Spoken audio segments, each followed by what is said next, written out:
Today I want to share with you guys this really interesting interview I just found with the guitar player of Seven Dust. Seven Dust is my all-time favorite band. They just came out with a new album. It's really, really good, so you should check it out. But he says something about his first interaction when he joined Seven Dust back in 1995 that I think is so powerful and so wise that most of you guys need to be aware of this. And that's why I want to share this with you. It's not just to promote them, even though I think they're great, but I think there's some wisdom in here, what he shares. So I want you just to watch this real quick clip about him talking how he first met the band and auditioned for them essentially and played his first riff for them.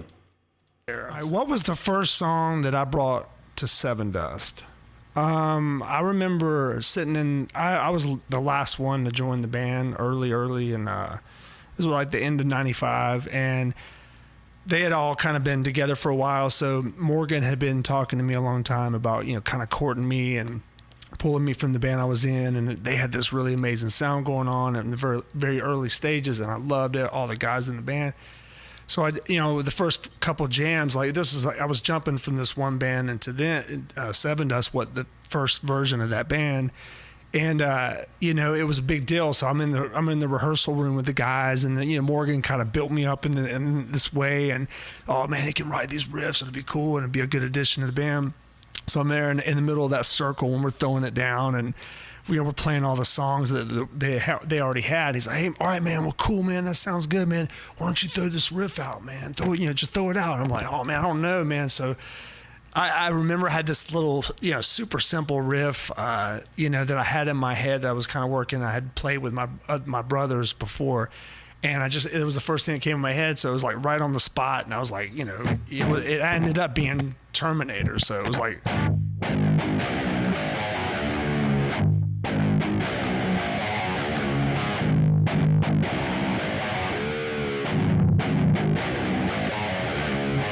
And that was, it was super simple, but immediately Morgan started playing and joined, and, it kind of made it become the song it was. And we added this really cool funky bridge and everything. I remember that. I was like, oh man, that wasn't really a great riff, but it ended up being a cool song for that time and that record. And it ended up we went on to write Speak to Me and Too Close to Hate and all these other songs.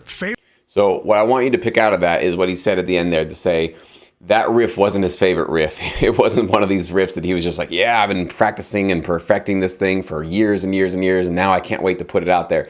It was a sort of rough idea. It was what it was. It was just a riff that he had on his mind. It was a thing that came to his fingers when he was asked to kind of audition in a way for the band. And it turned out to be a song on their album. And he also even said, but what we did later on is continue writing, and then we started creating, and what he was referring there was basically their hits. They had a couple of hits on that album that ended up going, I don't know if they went gold, maybe, I don't think they went platinum, but definitely went big enough to put them on a stage to start to tour and start to actually get more attention and notoriety and sales, and they kind of kick-started their career basically off with that first album.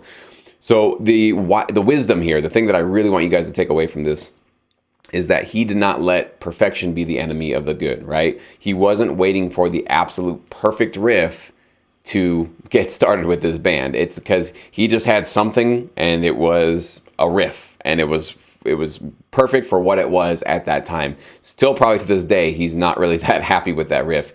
I'm sure he's not ashamed of it, but he knows it wasn't his strongest work.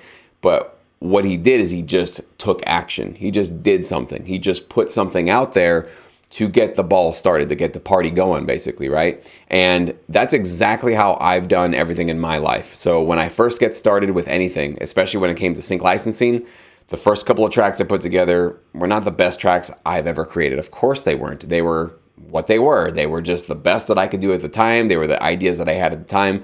And I just went for it and just put my music out there, and slowly but surely got better and better and better as the years went on. And you stack up enough of those tracks, and sure enough, you're going to have some hits. I have my own sort of personal favorites of my catalog that I think are really great. But definitely within all of that, there's going to be a lot that I'm like, not that great. But I'm so glad that I did them, because if I hadn't have at least just gotten started, I never would have gotten started, right? I think a lot of producers fall into this trap of thinking that, well, this isn't the best thing I've ever produced, so I'm not even going to submit it to a library, or I'm not even going to put it out there into the world, or I'm not even going to post it for maybe some feedback if you're in Sync Academy or something like that. Please don't have that state of mind, because that state of mind will completely prevent you from going further in this business. You do have to let go of this idea that there's going to be any sort of quote unquote perfect track that you ever produce. There's no such thing. There's just what you have in this moment. This also reminded me of my YouTube channel. I remember starting my YouTube channel in the very beginning, very rough, no idea. I was super uncomfortable, very nervous in front of the camera, especially for a live stream. I couldn't do this. I didn't feel like I was really capable of doing this kind of stuff. And the first couple of videos were not my best. But you know what? Same with my podcast. The first couple of podcast episodes, not my best. But I still remembered that it's okay. It doesn't need to be perfect. It just needs to get done. I just need to do something so that as I progress and as I complete these songs and complete a podcast or complete a video, I'm going to learn during that process how to improve the next time, right? That's the real teacher here. So as Clint here was talking about in his little story, he started off with an imperfect riff, but then as the process went on, they continuously worked together and jammed and eventually created a 25-year career with now a worldwide audience and millions of albums sold and tickets sold all over the place. And they've just got this built-in fan base that's going to follow them around until they're dead. I mean, they're going to literally have live fans for sure. I'm one of them, definitely. And so that's what's so cool about this story is that it doesn't start with the perfection. It doesn't start with the perfect track or the idea that you have something that's absolutely pristine. It starts off with a rough, sometimes even crappy idea, just not even a great idea, just a real rough thing. Maybe we don't want to call it crappy, but just kind of a rough start, right? But that's where you should be if you're just getting started. So I hope this is a little bit of encouragement for those of you to see somebody who's, maybe if you don't follow Seven Dust, you have no idea what this is all about. But I almost can guarantee you every band that you do love, every artist that you love, go back and listen to their demos, go look and listen to their first stuff. Not the most impressive stuff in the very beginning. They are usually trying to find themselves, trying to find their voice. But if they had sat there at that young age and said, well, I don't want to do anything because this isn't great yet. This isn't like where I feel I could be ultimately. You never would have gotten that great music later on. So that's the same for you. So I hope that you are now giving yourself a little bit of a break on your early phase of your production career and just do it. Just get music done. Just produce a track. Just do whatever you need to do to not let perfection be the enemy of what you need to be getting done, which you guys know is just producing music every single day as often as you possibly can. All right, quick one today. Thank you guys so much for watching.